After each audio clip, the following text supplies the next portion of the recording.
Welcome to the Explainer, everyone. I am absolutely thrilled to have you here with us today. For this journey, I'm going to be putting on my enthusiastic maritime historian hat, and later, my industry analyst cap, to guide you through something truly fascinating. We are exploring the definitive digital ecosystem for global maritime heritage and commerce. It's a platform known as Pontikus. For way too long, the digital world has just completely overlooked the true depth of our coastlines. But today, we're going to see exactly how this comprehensive marine registry is literally connecting the people, the professionals, and the businesses of the whole blue economy. Okay, let's dive into this. The thesis for our entire explainer really just boils down to one simple idea. A harbor is not scenery. It's incredibly easy for most digital platforms to treat coastal communities as, mere backdrops for beach holiday content or tourist highlight reels. But honestly, that completely misses the mark. These are vibrant, living, working environments. They're the absolute engines of local economies that carry literally centuries of maritime culture. They are the main subject, not just the background.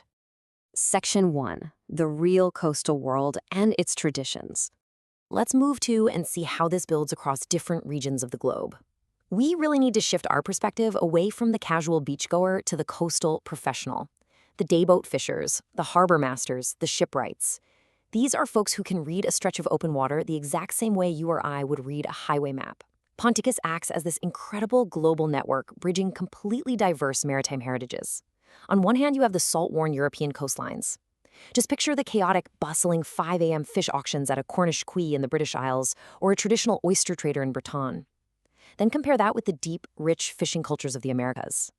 Imagine starting your day at a lobster wharf right at first light in Nova Scotia, or visiting a local cevicheria in Peru, sourcing directly from the morning landing.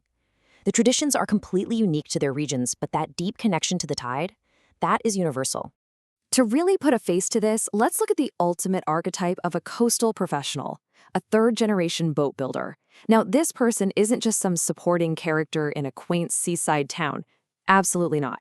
They are an essential pillar of the regional marine economy.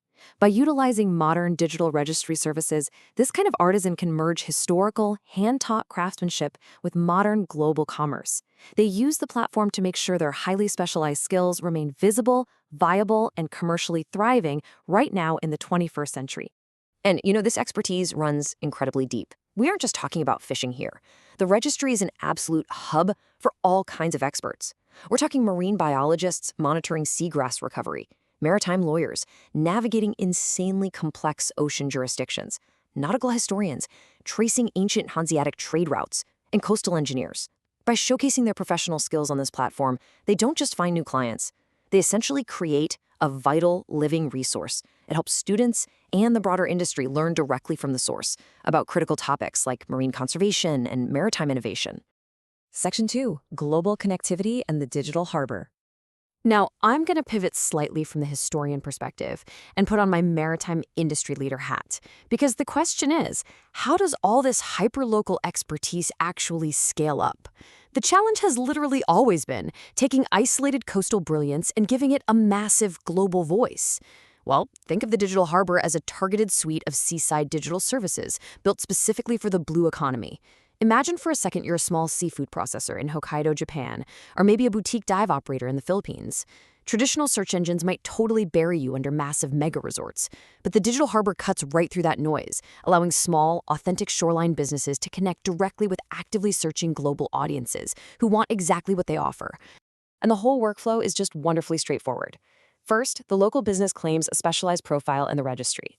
Second, they instantly start reaching audiences actively searching for those exact maritime specialisms. Third, they access the Seaside digital services to improve their operational efficiency and really boost their local market reach. And finally, the whole shebang comes together and they become fully integrated into the broader global blue economy. It's essentially a direct pipeline from a local quiet dock straight to the global market. Now, what's really interesting about this slide is how this digital integration brings local businesses face-to-face with massive, macro-level maritime realities. Take, for example, the absolutely crucial difference between a flag state and a port state. A flag state is basically where a ship is officially registered, say Panama, and they are the ones enforcing safety and crew welfare globally for that ship. A port state, on the other hand, is the country, like Sri Lanka, that's actually inspecting foreign vessels when they enter its waters. Understanding these compliance layers is just so important because this is the legal framework that keeps our global waters safe, protects seafarers, and dictates exactly how shoreline businesses interact with international shipping. Section 3. Powering modern maritime trade. Moving from the legal side over to the operational side, we really need to look at the heavy operational complexities and the massive environmental transitions happening right now out at sea. The industry is under immense, absolutely crucial pressure to decarbonize. To get a handle on this, we have to look at the modern marine fuel landscape. Traditionally, massive container ships relied on HFO, or heavy fuel oil. Sure, it's cost-effective, but it is super high in emissions. Today, we're seeing an urgent industry-wide transition to cleaner options like LNG, which drastically cut sulfur oxides, alongside emerging zero-carbon fuels like ammonia and biofuels. Choosing the right fuel isn't just about throwing gas in an engine. It is a remarkably complex decision balancing voyage distance, engine performance, and some very strict international environmental standards.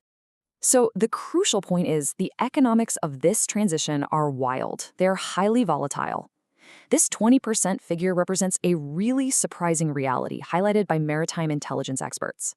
A mere 20% drop in traditional bunker fuel prices can literally flip the compliance cost equation completely upside down in an instant. One day, a specific biofuel blend strategy might save a company money and ensure compliance. The next day, due to a slight market anomaly, poof, that advantage completely evaporates. It just goes to show how incredibly complex navigating sustainable operations truly is for maritime leaders today. Section 4, the future of blue connectivity. So we've looked at the people, the legal structures, and the fuels powering the ships. Now, let's look at how modern data, smart shipping, and community initiatives are coming together to bridge the gap between massive industrial ports and the cities that surround them.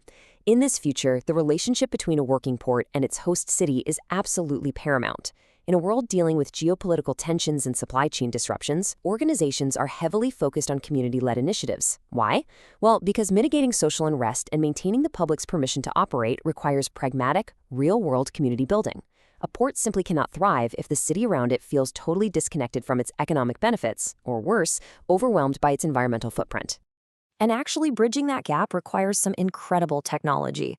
For decades, ships used basic radio systems just to ping their locations, but VDS, or the VHF Data Exchange System, is a massive evolutionary leap forward. It takes traditional radio communication and expands it into a secure, high-speed digital data network.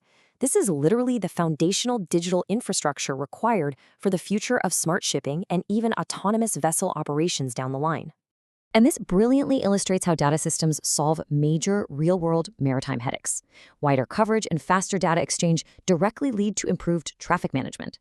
Like, if a port is congested, ships can now optimize their routes in real time, slowing down out at sea rather than burning fuel just sitting and waiting at an anchorage. It's stronger ship-to-shore integration that saves serious money, reduces emissions, and keeps the whole global supply chain moving smoothly. It's a real game changer. Which leaves us with this final, absolutely vital question to ponder.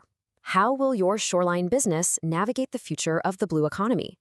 We've journeyed all the way from the historic, hands-on craftsmanship of a local boat builder to the high-tech digital realities of satellite VDS and clean marine fuels.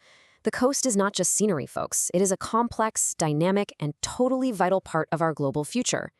Whether you are a coastal expert, a wave lover, or running a shoreline business, engaging with platforms that recognize this depth is the key to thriving. Thank you so much for joining me in this explainer. Keep learning, stay curious, and I'll catch you in the next one.